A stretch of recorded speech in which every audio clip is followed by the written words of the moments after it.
if you would take the floor, that would be excellent. Sure. Before I give a little presentation of my own, it's going to be followed by presentations by Jason, Georgia Lee Lang, and Ned Holstein. And Jason Patrick, of course, is an actor who's been involved in Lost Boys and Newark. He's also a dad, and he's also founder of Stand Up for Gus. Today, he'll be focusing basically on three things. The issue of parental alienation as a form of child abuse, why equal co-parenting must become a national presumption, and personal examples of his contributions as a dad to Gus, his son. Georgia Lee Lang has been a family law attorney for a quarter of a century, although no one would believe it. She taught at the University of British Columbia Law School and writes for both Canada's National Post and the Huffington Post. Georgia Lee will speak on why she and other women are organizing to make sure children have an equal amount of time with their dad. Ned Holstein's been a friend for a long time. He's a Boston physician. He founded National Parents Organization, the largest family court reform organization in the world. NPO has won a lot of reforms in custody law areas. He'll update us on the politics of shared equality and parenting nationwide. So I'll start a little bit of what I'd like to say. I was inspired to do the work in this fathers area after many years on the board of the National Organization for Women in New York City. And when I started a number of men's groups, and after one of the men's groups was started, a man came up to me and said, you know, you Warren Farrell, you started a men's groups I formed, but you had already left it. And it had more impact on me than anything else in my life. And I said, tell me more. And he goes, well, I had a son in England and I had neglected him. And I got remarried back here in New York. And it was an and I said to my wife, would you be okay with my leaving my job for a while and being involved with my son full time? And she said, yes, she would support that, but yet was still uncomfortable with doing that. The men's group I formed gave me the support I needed along with my wife to do that. And he said, my second son grew up with so much life in him and so much opportunity and learning and curiosity. He said, I was so sad I had never done that with my first son. So I said, was it a good decision for you to give up your career? And he said, for a while. And he said, Warren, it was the best decision I ever made in my life. Well, I hadn't had a TV for 15 years, so I didn't know that I was speaking to John Lennon. And his experience of that catapulted my interest in what do fathers bring to the table and are they important? And so I started doing the research for what became Father and Child Reunion. And as I started doing that, among the things that I've discovered was that the Pew Research Center finds that 49% of dads would be full-time dads if they didn't feel they had to raise money to support the family. Not be more involved with dads, but be full-time dads if they didn't feel they had to raise more money. I saw that in what John actually did. When I did the research for the book, I found 4 things that were absolutely necessary if a child was to have a reasonable chance of being brought up in a non-intact family and doing as well as he or she would do in an intact family. The first was approximately an equal amount of time involved with both the mom and the dad. The second is that both parents live close enough to each other that the child doesn't have to feel resentful about giving up activities or events or soccer matches when she or he sees the other parent. Third, that the child is not able to hear or detect any bad-mouthing of the absent parent. And fourth, which has been found more recently by Kyle Pruitt and others who have done studies after divorce, they found that couples counseling needs to be consistent, not just an emergency-based measure. What I discovered in the research for Father and Child Reunion was that lack of father involvement creates problems for children in more than 30 areas. When I did the research, this was a lot of correlation and some of it was cause. Sarah McLanahan at Princeton has done recent research attaching the actual causal effects to the father involvement versus the problem areas that I'll be talking about. The problem areas are in 4 different areas. One is social skills. children who are brought up by dads all over the world are far more likely to be empathetic. Even though the dads are not more empathetic, the children become more empathetic. Secondly, assertive. They're more likely to be assertive and not aggressive. They're much less likely to have ADHD. They're much more likely to have an ability to make friends. The second area is psychological problems. They're much less likely to have nightmares, much less likely to be depressed, less likely to have temper tantrums, be alienated, have tendencies toward homicide or suicide. I think we all saw this recently with Adam Lanza at Sandy Hook and Elliot Rogers at Santa Barbara, neither of whom had significant father involvement in non-intact families. I recently saw evidence showing that Elliot's dad had made repeated attempts to be equally involved and was legally rejected for equal involvement with his son Elliot. The third area was academic problems. We now see there's lower SAT scores in every academic area. This is controlling for socioeconomic backgrounds, especially math and science, and particularly more recently we're finding also true with reading and writing. Physical health, that's measured by days absent from school and frequency of hospitalization. So the question I get most frequently, well, what do dads do that's different than what moms do? Recognizing that what moms do is crucial, the nurturing propensities and so on, crucial for moms. But we often don't understand what dads bring to the table and why it should be checks and balances to what moms bring to the table. Everybody among us that's speaking today wants an equal involvement from moms. One of the things that is different is game playing and roughhousing. With game playing and roughhousing, the father tends to build an alliance with the child, and the child is very hesitant to rebel against not doing something that the father feels is necessary, like have bedtime at bedtime time. And because it doesn't want to lose that alliance, and it doesn't want to lose the fun of roughhousing and game playing. And so studies show that children are far more likely to get to bed closer to their actual bedtime that was set when they're involved when dad is involved in the process. Secondly, dads are very good, tend to contribute a great deal to boundary enforcement, as with bedtime. They're more likely to stretch the children beyond their boundaries, their initial comfort zones. So for example, when a child asks why, dads will tend to be more assertive about pressing the child to, why do you think this? And the question of why will be answered with a why question. A dad is more likely to sort of take a child into deeper water and encourage him to swim while being a safety net in the deeper water. More likely to encourage the child to swim at a much earlier age. More likely to encourage the child to get along with a teacher she or he doesn't like, rather than switching teachers. More likely, if the child falls off a horse, for example, to get back on the horse more quickly. More likely to plant seeds of information in the child's mind. So if the child doesn't know a word or an idea, the father is more likely to sort of say that word or idea that the child doesn't understand and just plant that seed. And the results recently, in more recent research, is that children exposed to that are far more likely to do better in reading and writing. Both boys and girls benefit similarly from father involvement, but they also benefit differently. If I were to conclude with one sentence of the way girls benefit, for girls, there's no better way of becoming comfortable with peer-age boys and men than to have a significant amount of father involvement.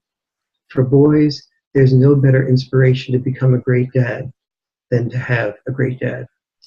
And I know offline, Jason, you and I were talking about some of your experiences with Gus, and so I'd like to maybe ask you to include in your chat some of your what you'd share with me about the Elvis and the swimming and the guitars and the Beatles music, which would be appropriate given my example, and planes and so on. So if you take it over from here, Jason. I'm sure some of you know what I've been going through. I haven't seen my son Gus in 67 weeks. I had a relationship with a woman, and we weren't married, and we used IVF because she had fertility issues. Our relationship was back and forth. because the fertility process was very difficult, but we were committed to raising a child together, someone I thought that I could trust. After Gus was about 2.5 years old, I thought that it wasn't working anymore, and I said, let's split in an amicable way and just give Gus his life. Well, she comes from a very wealthy family, all lawyers, and what I found out after 2 months of litigation on our first hearing is she hit me with a very old statute that said because we were unmarried and I didn't have the proper writing saying we intended to raise this child together, that I was a sperm donor and had no right to this child whatsoever. So anything I did with Gus to that after his birth, this judge said didn't matter, and I couldn't prove parentage that way. So after 3 years of having my son and saying, I'll see you tomorrow, I never got to see him again. Now, what happened was about 3 weeks ago, this ruling was reversed in my appeal. And so I now get a new trial, and I'm going to go see, and I'm going to get my boy back. However, it's been obviously disastrous. And so I started Stand Up for Gus and Stand Up for Gus because I wanted to deal with parental alienation, which I find akin to domestic violence 40 years ago, this silent abuse that no one talks about. So it's now one of the preeminent sites for parental alienation and also co-parenting. Because I believe the goal for all this, and it should be national presumption of co-parenting, is it will clear up the courts for things that matter, and it actually will, I think, make men want to fight harder to be an active father, knowing that they don't have to go through all this financial and emotional process just to get to even. This country is about equality, and it's astounding to me that in 2014 this isn't the case. So, as far as Gus, this will be my second Father's Day without him, along with many other holidays.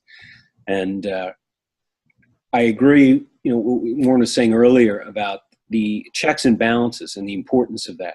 Something with Gus is, as I said, I taught him about music very early on. I mean, introduced him to the music I like, to the Beatles, to Elvis, to classic stuff, frankly, because I couldn't stand listening to that baby music anymore. It was giving me a headache. But he enjoyed it. And I saw his own natural gifts burgeoning. I mean, he could play guitar at 2 years old, and the way he moved, and I miss those things, those natural father-son things. And as Warren was saying, if Gus would get scared when he had a bee or he saw something like that, you just tell him the bee's just there to pollinate. And I mean, I've hundreds of stories. Is all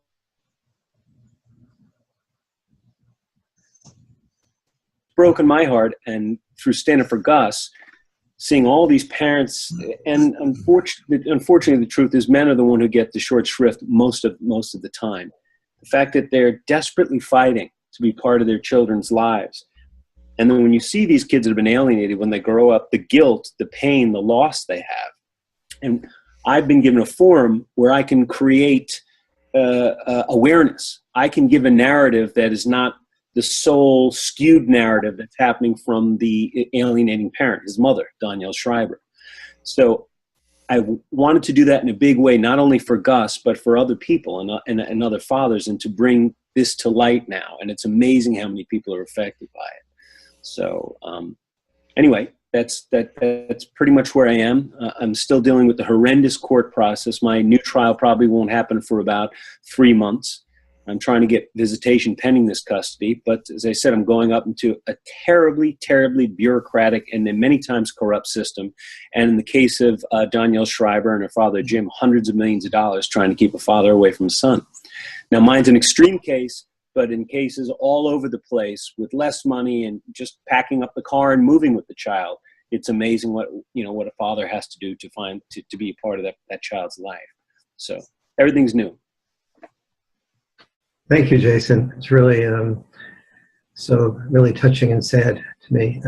Georgia Lee, would you give a little bit of the woman's perspective on this? Absolutely. I began practicing family law about 25 years ago, and I was absolutely shocked when I entered the arena of what I call the institutionalized model of parenting. What that was a system where fathers were given short shrift, and they would only be too lucky and happy if they could see their children every second weekend. So they were effectively relegated to about 4 overnights a month. That was the way it worked, and I know that was the milieu all over North America and the Western world.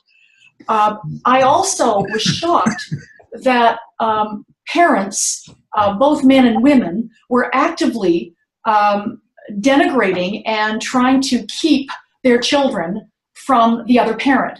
And of course, most typically, this was mothers trying to keep fathers away from their children. 25 years ago, judges would not even let you speak the word parental alienation. They didn't believe it. They thought that it was some theory that was just made up by this burgeoning men's rights movement. What I have to say is that as a woman in the legal profession, as a family law lawyer, this is not about men's rights. This is not about fathers' groups. This is about children's rights. And when I see what I've seen, and Jason, my heartstrings are just tugged when I hear your story, because I've heard your story so many times over the last 25 years. And it's still shocking to me, although I now know what it is and have been pioneering efforts in Canada. I can recall one good example of parental alienation, which comes up all the time, and I'm frankly happily surprised you haven't faced it yet, and that is allegations, false allegations of sexual abuse. Those seem to be a favorite.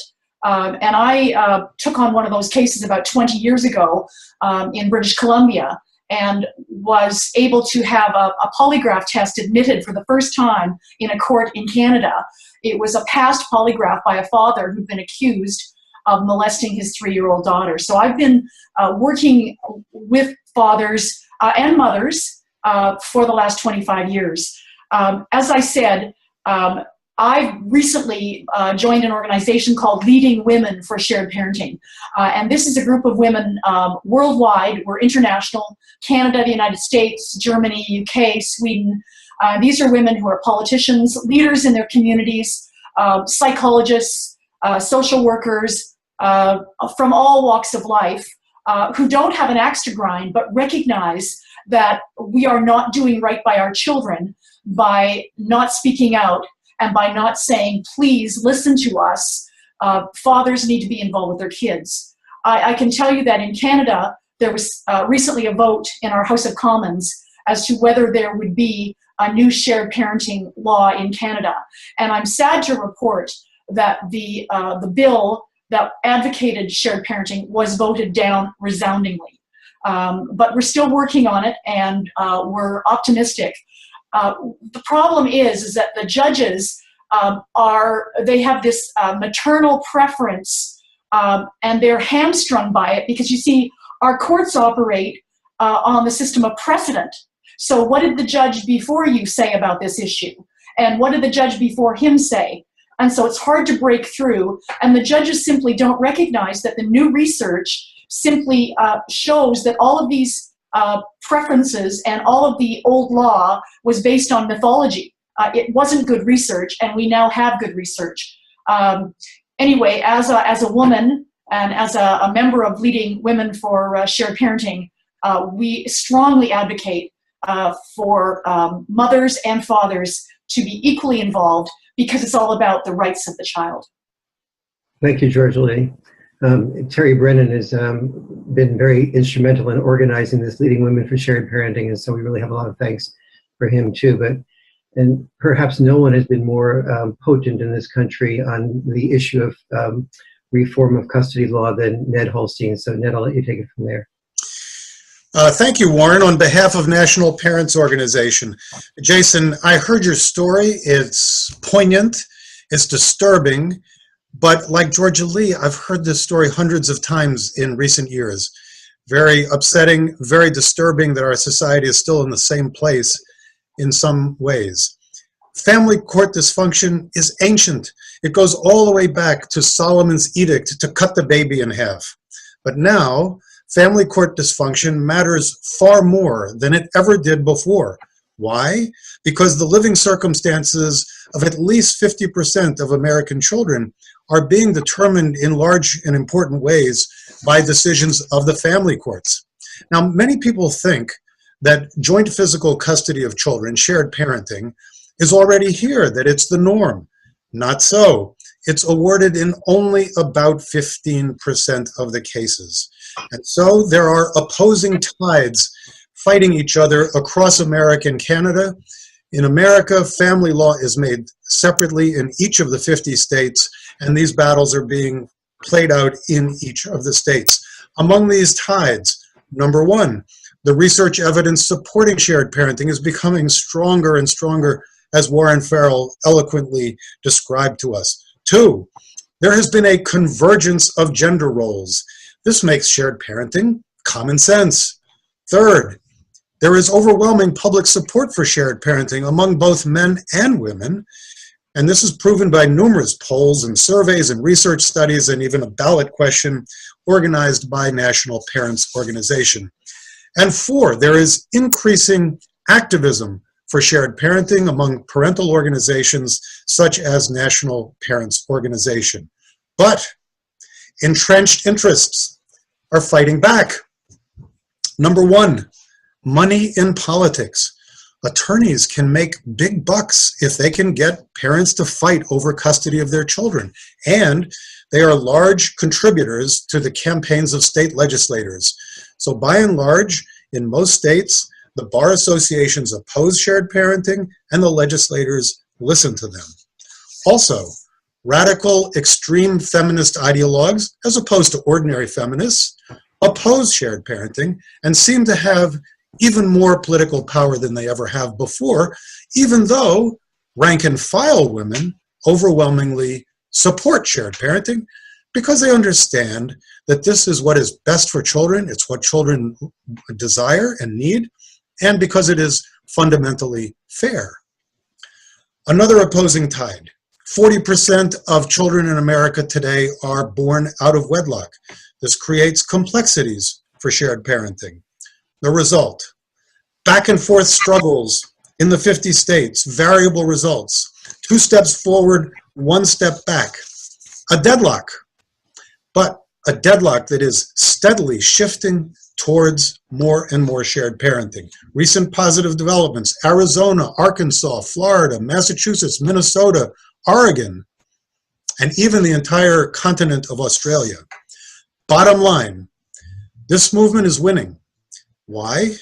Because it tells the truth about what children dearly want and dearly need, which is the love, guidance, and nurture of both parents, and it benefits from the convergence of gender roles and the overwhelming public support among both men and women for shared parenting. For National Parents Organization, thank you. Thank you. Really nicely said, Ned. And Jason, do you want to come back in again? I remember you sharing some really touching examples of some of your interactions with Gus, and maybe can you share some of that personal, your personal parenting dimensions? Yeah, I mean, you know, his mother would want him to eat yogurt and healthy little things in the morning, but you know, as we know, kids don't necessarily want to eat yogurt. So what I would do is I would take the spoon and then I would take blueberries and I'd make eyes on the spoon, and then I'd take a little bit of strawberry and make a mouth, and then I told Gus, this is not yogurt at all, this is Elvis yogurt. And you make him dance.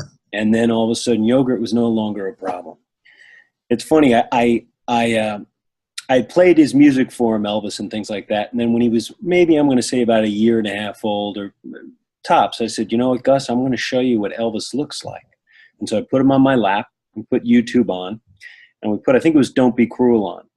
And because I don't like him to watch television or deal with the computers that much. I want him to deal with the life and the world around him as opposed to something being dictated to him. So it was only for airplanes and things that he loves or music that I'll give a certain amount of the day. So there it came on, and it was young Elvis, and he's dancing and moving. And right when it finished, Gus just looked at me and said one word, again. So I let him play it. We watched the whole thing one more time, and he just sat transfixed, and he looked at me and he said, Dada, Elvis was a very nice man. And so that, that was part of our little nighttime regimen, and, always music, and then always talking about the day. What happened today? What did you learn today? Let them learn their own lessons through their own articulation. And that is one of the horrible things about parental alienation that you all know, is you're taking away the child's instinctual articulation of his needs, what they want, how they're trying to express something. They become suppressed by the alienator, and then dissociative behaviors come from that. I mean, the whole first couple of years of a child, you're constantly trying to read them. Who are they? Are they hungry? Are they hurt? What do they want? And naturally letting their personalities burgeon. This kind of child abuse is not only horrendously painful for the parent, but it's cutting off half of who that child is, his expression, his natural connection to love, questions, warmth. So as difficult it is for me to lose all those things, it's so much worse for the child. And that's why I agree. George Lee said that Stand Up for Gus, our logo is voice of the child. These children have no voice. And so now, as much as I can, I'm trying to, pave that way. So there is a voice, and we have to look at that. I've enlisted other people, in my business to really sound this horn, because as you've all said, mine's an extreme case of this, but it's happening to millions of people all over the place. Jason, I really want to acknowledge that so often actors use their celebrity to get involved in very non-controversial things that everyone can just all agree with and feel, give applause to the celebrity. And I really appreciate your using your celebrity status to do something that might create some controversy that is really, but is coming from not only your heart, but what you sense and what we all sense is really needed for children of the next generation. So I just want to give my personal acknowledgement on that. Well, especially in my business, look, there's the new millennial family. It doesn't matter if you agree with it, sociologically, culturally, or any religious basis. It doesn't matter. It's just that's what the fact is now. So we have to look at the families in this situation with the new research. And as I said, we have equality everywhere else except with a father. And, you can give all kinds of money to all kinds of pediatric infirmities that children have. Millions upon millions and millions, but nobody is looking at the basic elemental right, because that's where the focus has to be right now. Thank you both, Warren. Appreciate everybody who just chimed in and gave your perspective. Apologize for our technical difficulties, but I have rebounded and am on a new camera. We would like to open it up for question and answers of our panelists.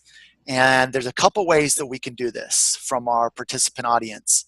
Let me give you 3 different ways that you can get a question to me and allow me to call on you. The first is to, if you're on video, raise your hand.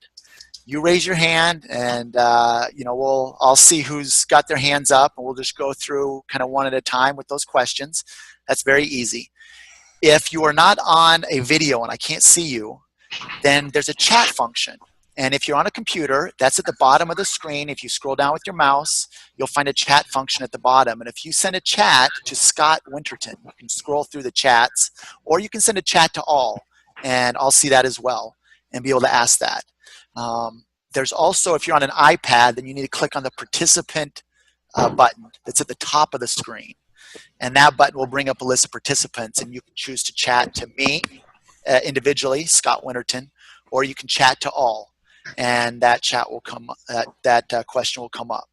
So to start out with, I'd like to open it up to anybody that's on video, and have you ask the question of our panelists. If you would introduce yourself, please. Make sure that you let us know who you are, so that our panelists know who they're speaking to. We're going to start out with Mr. Robert Franklin. He has his hand up, and so our producer will unmute you, Robert, and allow him to unmute you, and then we'll move on to the next. Go ahead, Robert. Ask your question. Okay, you can hear me? We can indeed. Thank you, Robert. Very good. I have a question for Ms. Lang. You've been a lawyer in family court in Canada for 25 years. Please describe what changes you have seen in the direction of equal parenting in family courts in Canada, if any? Yes, Robert, thank you. I have seen changes, most notably in the last 10 years, I would say. And what those changes have been is that certain lawyers in Canadian communities have taken on the task of trying to educate judges, and it started with just asking for joint custody. That's not physical shared parenting. That's just saying to a judge, why should this father not be able to participate in making decisions about this child's life? So that was the starting point. And joint custody developed, which as I say, is joint decision making.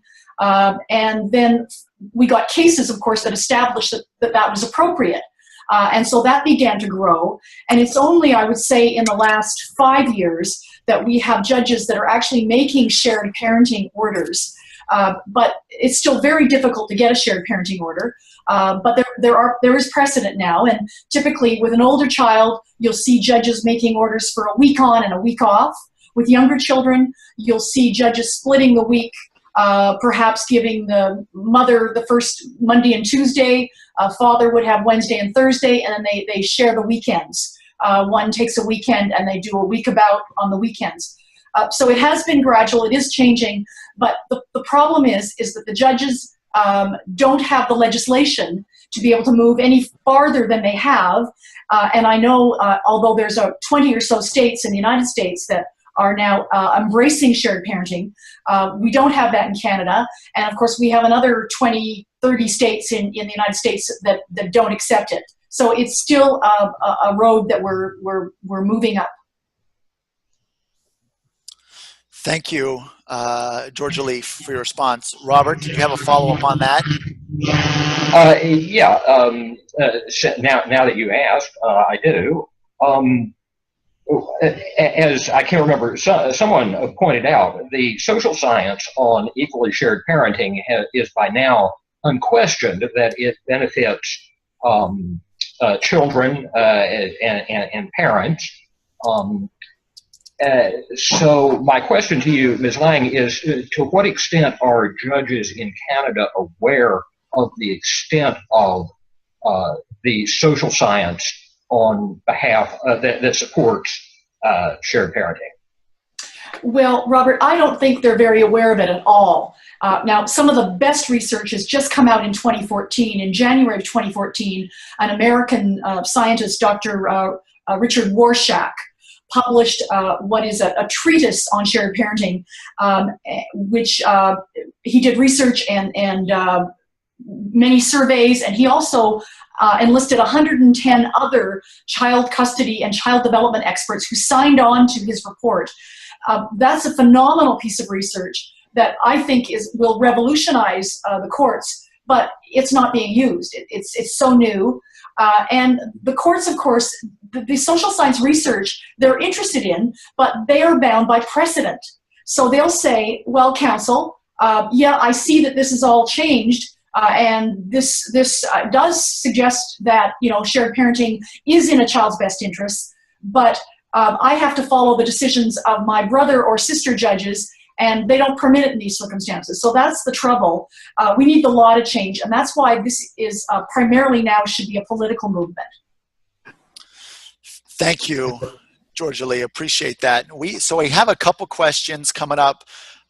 One of the things I'd like to just note is Jason is up filming in the Great North, and some of his time right now is dictated by that. He has a limited time here, about 20 minutes. So if you have a particular question for Jason, now would be a great time to get that in, and I'll make sure to kind of focus this in that way. So Christian, it looks like you have one, and we'll go with Christian, and then I have a couple from the chat. So go ahead, Christian. Great. Can you hear me? We can. Go ahead. Great. Thank you. I'll try to be concise. I'm half German, so I actually made notes to keep myself efficient. First off, thanks to Dr. Holstein. I just recently joined the National Parents Organization. My son he just turned 7, 6-7 years ago. If you guys existed, I'm sorry I didn't find you. I tried very hard to find an organization like yours, and so I'm thrilled to see that. This sort of networking that's here today if I can say so, is fantastic. It really, it's a lifesaver, I know, for other men, and would have been a huge help to me back then, but I'm thrilled to see it now. That said, for what it's worth, Jason, I grew up in Southern California. I've been a single dad to my son since he was born. His mom is also, she is an attorney. Totally get a lot of the issues you talked about. In fact, if I can mention, borderline personality disorder comes into play too. So, all that said, I'm a military veteran, got out about 8 years ago, and as I struggled with the initial challenge of fighting for custody of my son,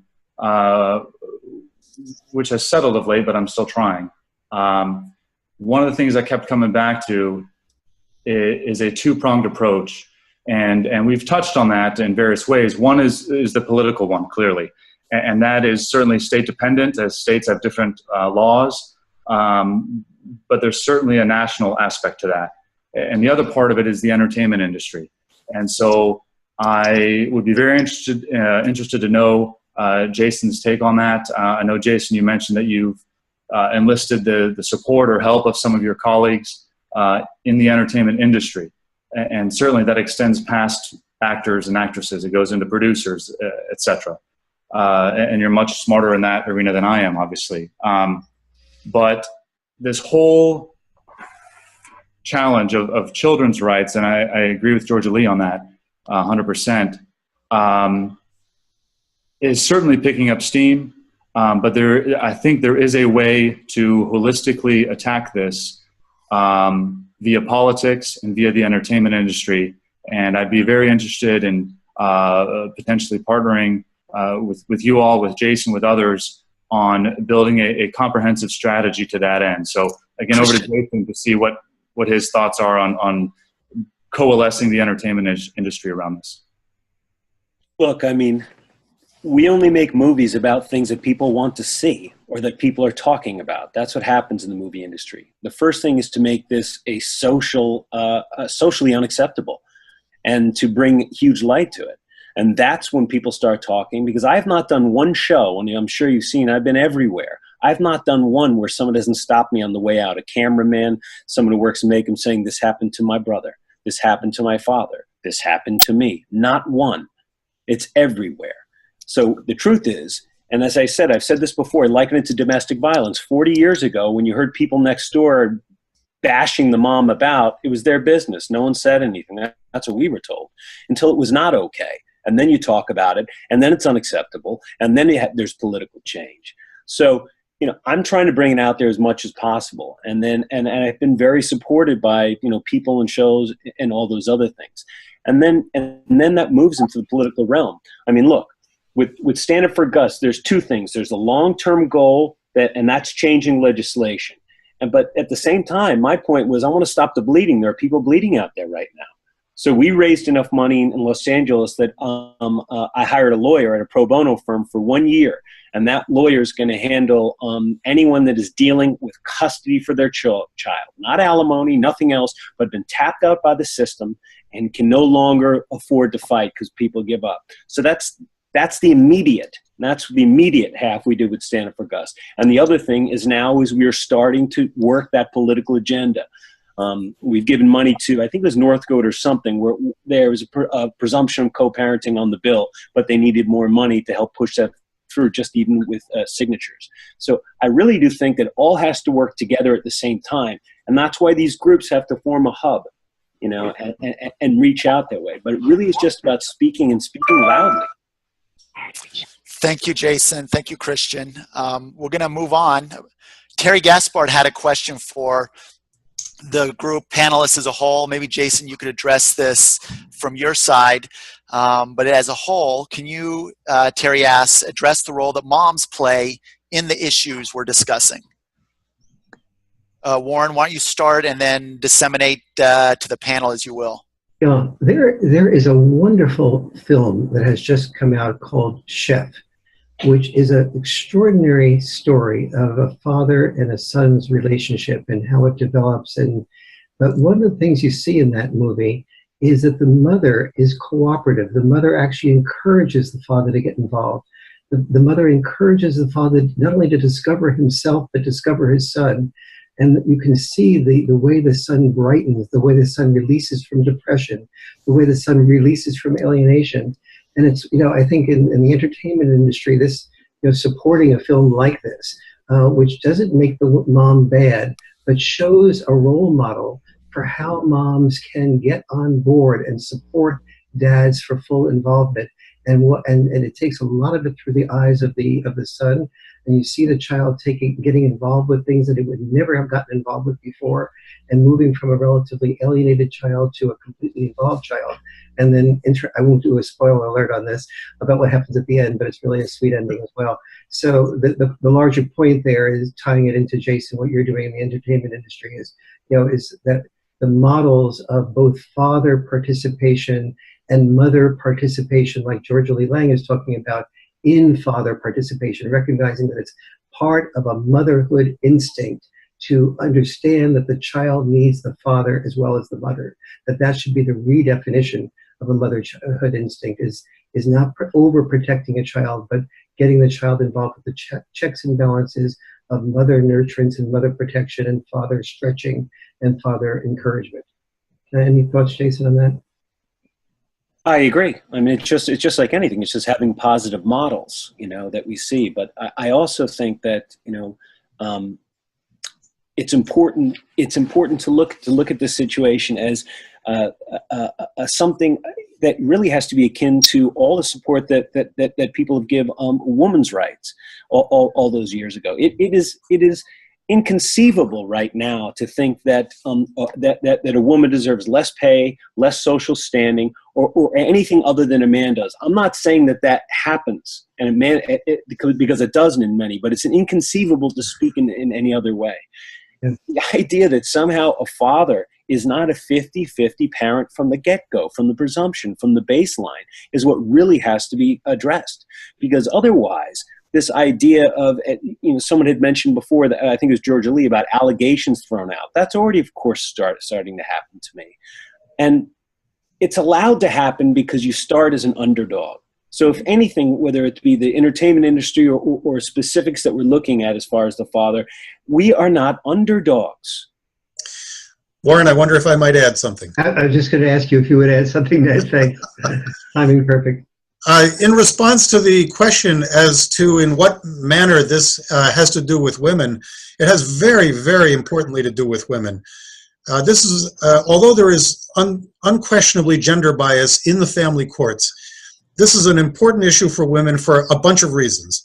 The first reason is that they need to learn, women need to understand and learn that their own children will do worse unless there is father involvement. The second reason is that more and more women are becoming the primary breadwinners, and they will be on the short end of this stick in increasing numbers. And so will their children, because the children need both the mothers and the fathers. Thirdly, we already have millions of second wives who are stepmoms, and they're seeing the ways in which their husband's relationship with his children from his first relationship is being inhibited and compromised, and obstacles set in the way by the family courts. And likewise, we have grandmothers who are never getting to see their grandchildren because they happen to be the mother of the divorced father, and since the divorced father is not seeing his children, neither is the grandmother. So this is very much a women's issue, and in fact, National Parents Organization has about 50,000 followers around the country, and a very substantial proportion of those followers are, in fact, women, because they understand this. Yes. I think the key word on that, when before I became married again, I had a period of being single, and a number of people that I dated were single moms, and almost every one of them used over and over again the word overwhelmed. That they just were in overwhelmed mode about how much stress there was to both work and to be involved with the children, and the children were not doing as well as they wanted to. And so what a lose-lose situation. And here, I remember when I was first involved with NOW, Gloria Steinem and Betty Friedan always agreed on one thing, that the world needed more father at home and more mother in the workplace. And sadly, the feminist organizations got estranged from that initial perspective. But for us to underuse women in work is a crime. For us to underuse men as dads is a crime. And this is what we are fighting for. I think 20 years from now, this will be looked upon as sort of a period of history that was deeply sad. And we will have in many of our children a father wound that is very similar to the money wound that my father experienced going through the Depression. A whole generation of people that had the PTSD of fearing losing money were left with a wound. And we have many boys and girls today that have this wound inside of them, what I call a father wound, by not having had enough connection with their dads. Thank you, Warren. Terry has a follow-up to that, I think, but let me just quickly, Terry, I want you to ask your follow-up. Again, Jason probably has about 10 minutes. Is that about right, Jason? Probably less. Less than 10 minutes. So if we have, we want to make sure to maximize our opportunity with Jason and his experience. So anybody else that has a question for Jason, let's focus them there for the next 5 minutes. Terry, is yours specifically, or can Jason chime in on your question? Well, I've done a lot of research with adult children of divorce. I've published 3 studies, and I'm also a member of Leading Women for Shared Parenting. And I'm very deeply struck by the father wound issue I went through in my own life as a child, being separated from my father. So I just want to really tell Jason and all the dads out there that I continue to write articles about the importance of the father and child relationship. But I'm very focused on the father-daughter relationship right now because my research showed that girls suffer so greatly. And that's going to affect everyone from, for generations to come. So that's my only thought. And my question to you is if there's anything more that I can do to promote the causes that you've talked about. I have my website. I write articles for Huffington Post. Just let us know. We certainly can disseminate some of the information of participants, not only our panelists, but participants in this. We have activists in here of various types. And so you can certainly reach out to Newswise to allow us to help facilitate any connections that we can. Do we have anybody else that has a question for Jason? And if not, I'm actually going to give Jason a moment just to kind of wrap up his thoughts, anything that he wanted to get across here before he has to leave. And then we actually have a question for Warren and a question for Ned specifically in our chat. So anybody else with anything specific, raise your hand. Don, please, we'll unmute you and go ahead, Don. So this isn't actually a question for you, Jason, but I just want to emphasize how important your case is and how grateful that I am for you pressing your case. Because 20 or so years ago, and the lawyers here will know, there was a famous California case that went up to the U.S. Supreme Court that basically said the father of the child is whoever is married to the mother. So even if you were the biological father, regardless of how the pregnancy began, and even if you had functioned as a father the way you did, that was all dismissed. And then California passed a statute about IVF to handle cases of sperm donors, and you've gotten caught up in this.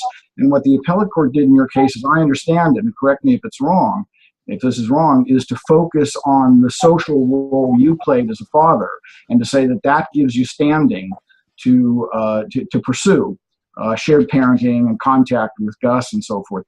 And I think this is really as I understand, this is really a very significant change in the law, and one that recognizes what real parenting is about and protecting the real parent-child relationship.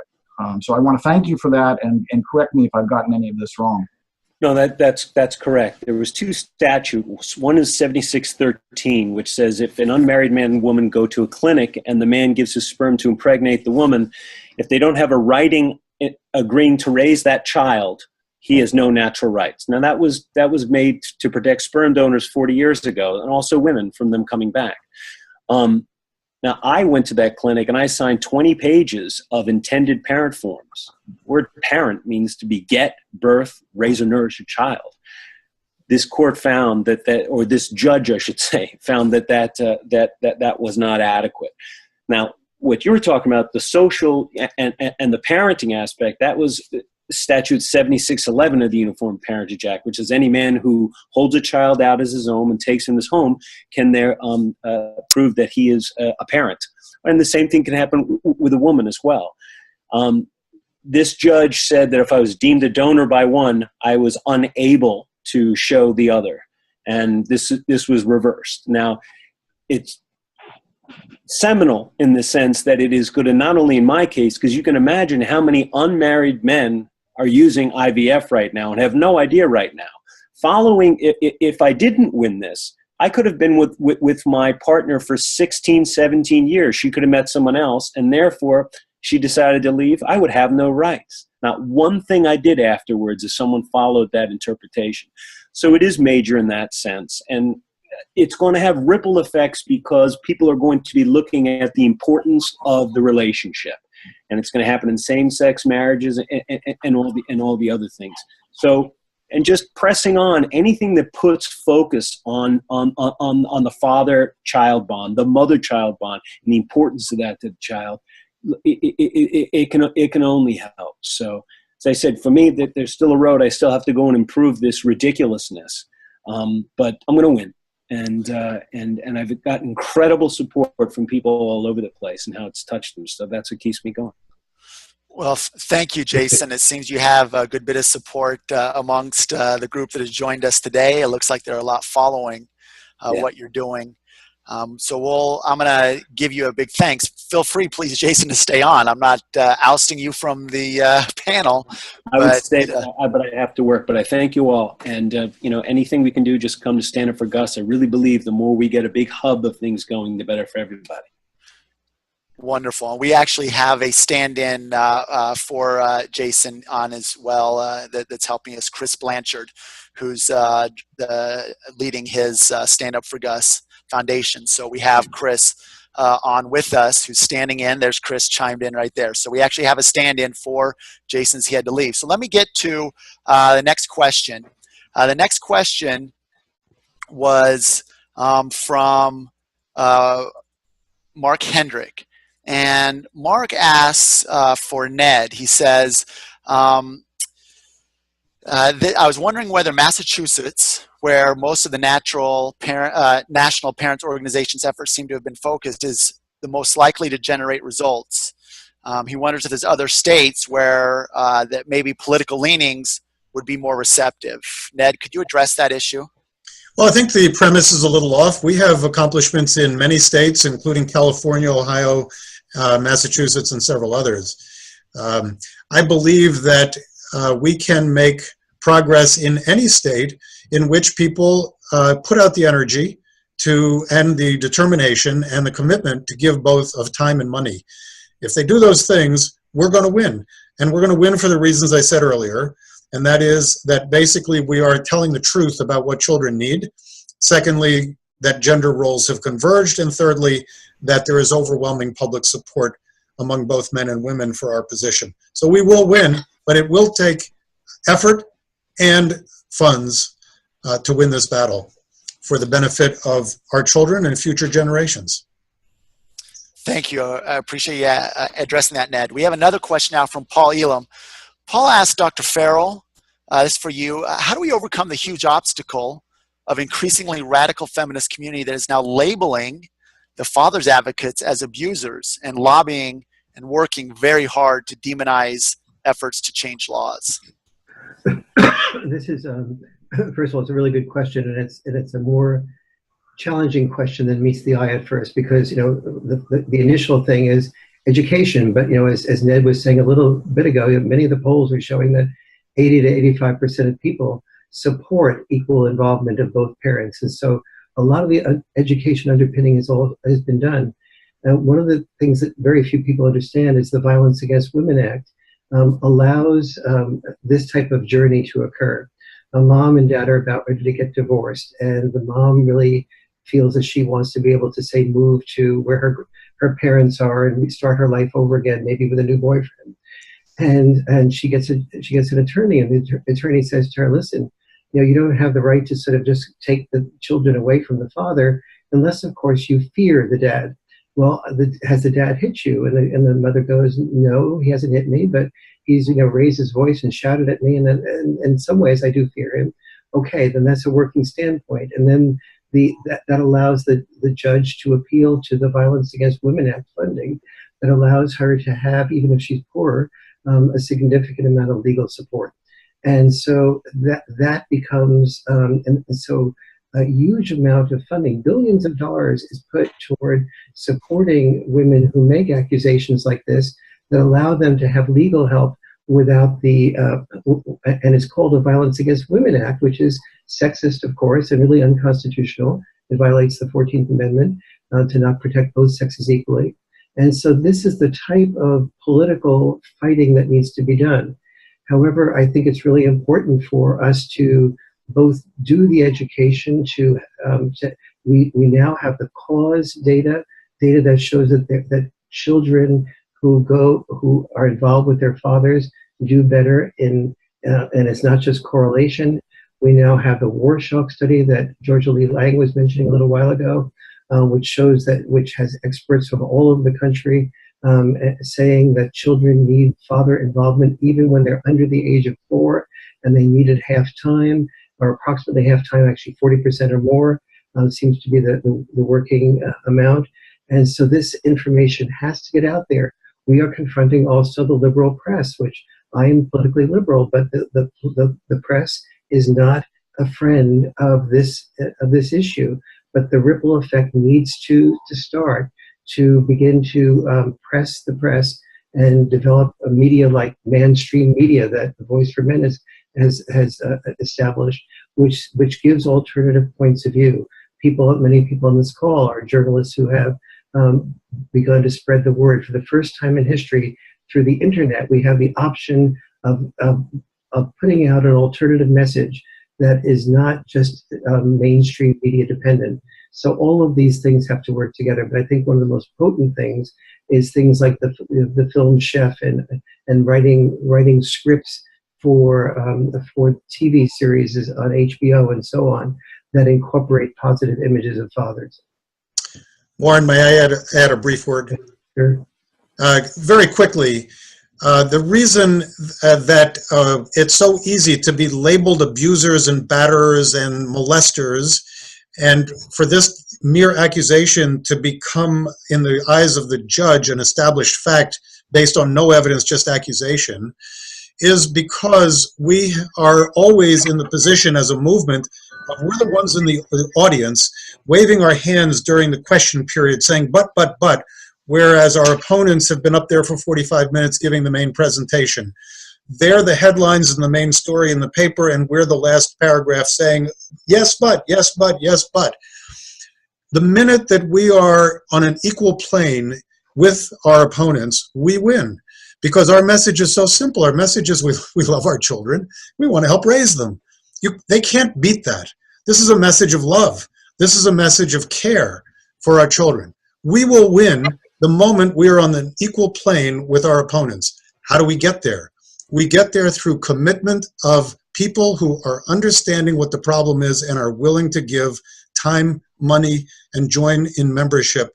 Then we become a force, then we have to be listened to, and then we have to be put on the same stage at the same level as our opponents, and then we win. Georgia Lee, do you have any thoughts on that? That was really wonderful, Ned. Thank you.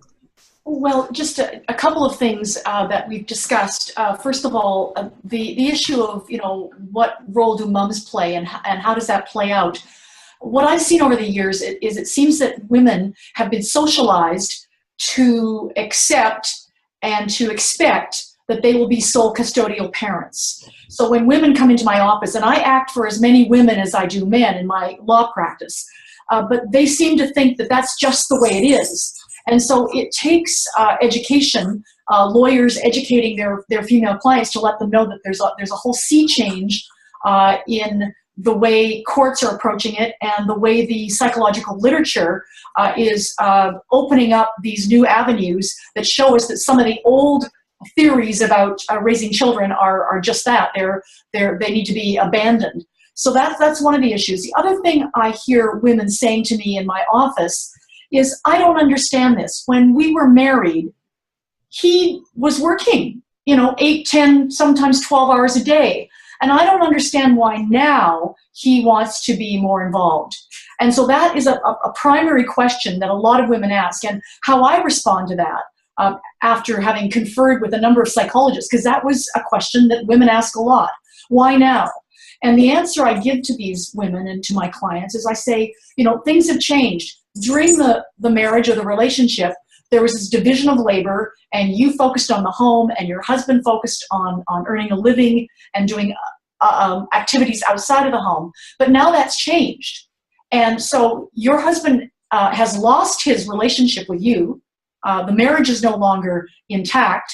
He now even more needs to maintain the relationship with the children. And you have to allow him to do that. So that's one of the mechanisms that I use. And I think that women are now understanding that more and more. But there's a whole group of women that honestly think that if they don't have sole custody, they failed their children. Yes, I think, Georgia Lee, that's a really good point. I think many men experience what I call the father's catch-22. They learn to love the family by being away from the love of the family, being at work. So when they're married, they interpret love as doing the work that it takes to support the family. That's their form of nurturance. It's a male nurturance. But the moment they're divorced, they realize that what they did to support the family, working, is not working. That is, it's led to a divorce, and suddenly their way of loving is to love directly as opposed to love by producing money. They saw that loving by producing money did not work, and that the child needs love now directly that the dad can give, and so it's a sort of sense of I've always wanted to love my child. I was just told this was the way to love that was expected of me, and now I have a different opportunity to. And as this is happening, fathers, and we need to educate dads as to how crucial they are, what they do that is different is so valuable. So many dads don't have an understanding of what the boundary enforcement, what that does to the growth of a child. They don't understand why the roughhousing it creates alliance possibilities. And so when a dad doesn't understand what he's doing and how it's helping, he can't communicate that even to the mom nor to the judge. And so part of the fault is on us as men. We have to educate ourselves as to why what we are doing belongs in the family. And so that's, I think, another step in that direction. Yeah, Warren, just a couple other quick points. And that is, Ned talked about how there are legions of lawyers that don't accept shared parenting, and that they're doing that in their self-interest. And I'm sorry to say that I think that Ned's observation is correct. I can tell you that as a family law lawyer practicing in North America, my support of this issue is unpopular. I'm one of the few in a very large city of Vancouver, where I practice, that will actually speak out in favor of shared parenting. And so that's my first point. My second observation is responding to the question about how Hollywood and how celebrities can become more involved. And I think it's as subtle as, for example, you'll all remember that recently Gwyneth Paltrow was in the news. People were twittering and guffawing because she talked about conscious uncoupling. And I have to say that I wrote a story about her statement, because behind that catchphrase was very much a commitment to shared parenting. And so when celebrities like Gwyneth Paltrow and obviously Jason Patrick and others come out and say, this is the way we're doing it, I think that's very helpful. Really good point. Thank you for each of you for responding to that. We're right at the end of our hour, but we do have a question that I think is pertinent to the discussion right now.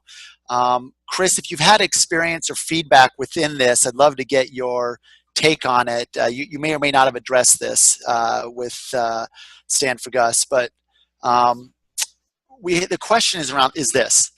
The message that is being purported here is that we need both mothers and fathers. And it has been seen, or is it possible that this is threatening in some way to the gay and lesbian community who see it as a challenge to marriage equality and same-sex couples raising children? So to the panel at large, do you think it's possible for us to convey the message about the importance of fathers in their children's lives without undermining or denigrating the same-sex couples who are raising children? And if so, how might that message be framed? So, Chris, I'll let Warren, put up. But Chris, if you have something that you've seen with you and Jason's interaction, please let us hear that. We have. Warren, do you want me to step in to start? Or yes, please, Chris, go ahead. Yeah, we actually have firsthand experience with it, actually. There's a woman that has contacted us out of the state of New York. Her name is Brooke. I'll leave her last name stricken from the record. But she was involved in a relationship with a longtime girlfriend. And when the girlfriend decided to have or become pregnant, she asked her if she wanted to continue down the road with her and parent a child. They split up, unfortunately. And the laws are, in like most states and in most countries, they don't recognize an unwed, unmarried gay couple. And she does not have, much like Jason now, does not have right to this child. She has actually zero right. She can't see the child. She has no access to him whatsoever unless the other parent would allow for that. So in Jason's case, I think it's a very interesting case, in specific how he went about having his child through IVF, in vitro fertilization. And how it does ultimately also affect same-sex marriages or same-sex partnerships. I don't know what more to add to this, but I guess to answer the question, yes, this does have an effect on same-sex couples and same-sex marriages. And we're behind the role for both parents, and we do also believe that could be a same sex. There could be, the mother. There could be two women. One mother could take on the role of of what a father could, and be that more, as Warren keeps stating, the roughhouser or something to that nature. So we're behind both sides of the either shared parenting for both the traditional male and female, or what is the new millennial family, or the same sex family. I have some thoughts about it, but Ned or George Lee, why don't you go first? Yeah, I can jump in. I'm currently acting for a woman in Nevada who was in a relationship with another woman, and they had a child, and the other woman bore the child.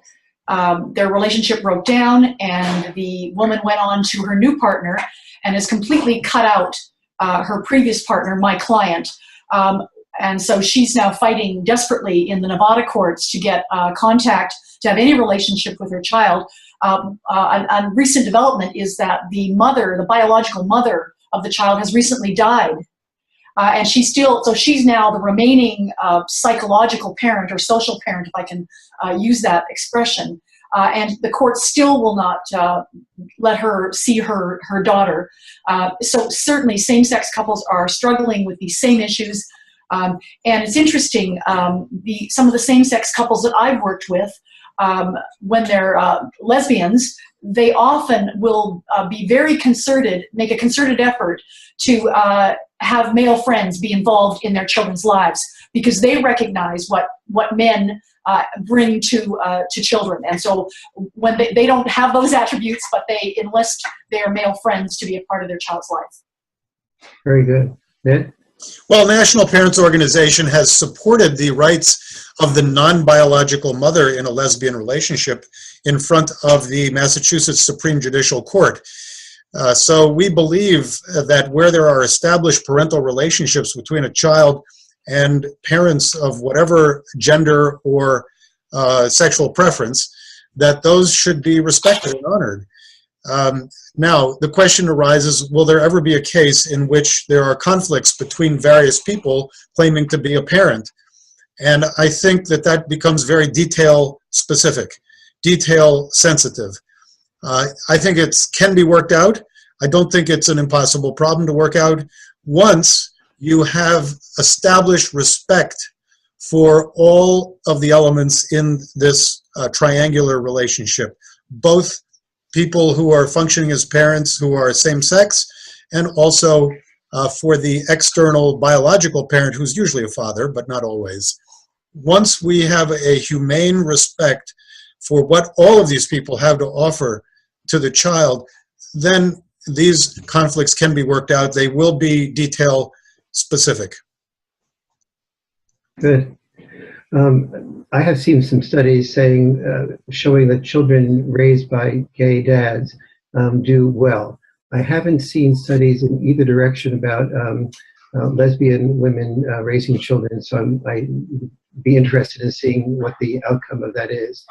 My guess is that with both gay males and females, that the propensity to, whenever somebody overcomes society's barriers and traditions and put the extra effort in to fight to be involved with the children, to break away from the norm, you usually have people with a higher level of commitment. And one of the reasons that children do so well with dads that are fighting to be involved is because of the higher level of commitment that the dad who fights to be involved has. So that's sort of the basics of that.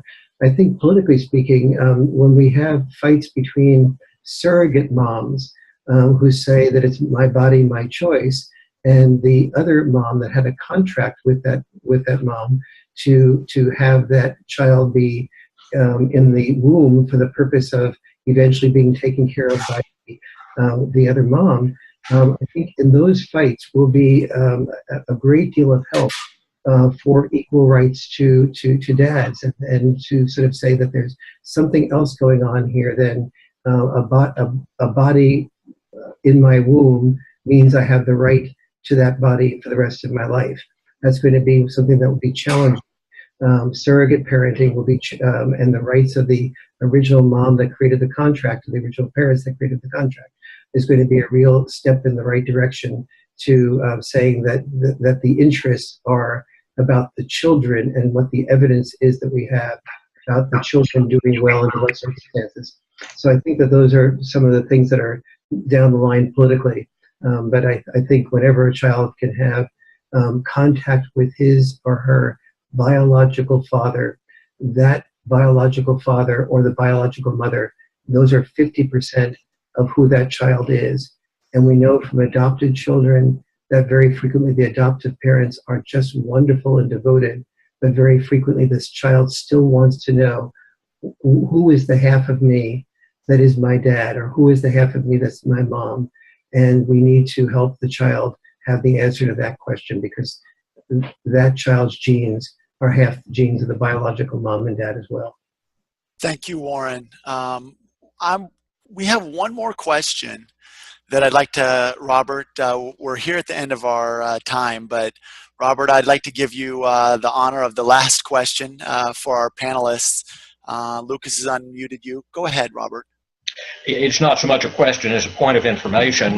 There are actually studies of lesbian parents, and there is no statistical difference in the outcomes of children raised by lesbian parents as opposed to other intact.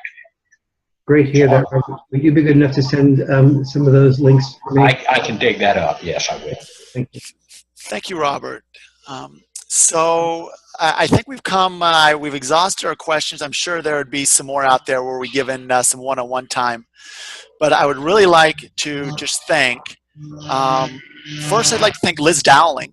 I didn't introduce Liz when we started, but Liz had the ability to help pull this whole thing together. She happens to be Warren's wife, and she is a major part of pulling this whole event together. I would like to thank Liz for all of her efforts in what she did. I would like to thank Chris Blanchard and for his interacting with Jason, who is on a very tight schedule. And to have Jason Patrick in with us was a really neat experience for everybody to hear his take on a very personal matter for him and be able to facilitate a conversation around his experience and the struggles that he is going through right now. We'd like to thank Georgia Lee Lang, all the way from British Columbia, and Ned Holstein for coming in and for bringing your excellent points of view and for sharing those with everybody. And finally, Dr. Farrell. Warren, I got cut off a little bit there with some technical difficulties, but I didn't get a chance to let everybody know that You know, the Financial Times has deemed you a top 100 thought leader. That's no small feat, I don't think. I think it's there's a few more people in the world than 100. And as a father of many, or as an author of many books, including Father and Child Reunion, your expertise was wonderful for all of us to participate in this and to hear your take. And you also did a great deal of work to organize this and bring into play all the experts that we had on the panel. So we'd like to thank everybody for participating, everybody that came in, those on video, those who brought their own points of view and asked questions. This is a Newswise Live event. I'm Scott Winterton, and we appreciate all of you, and we'll see you next time.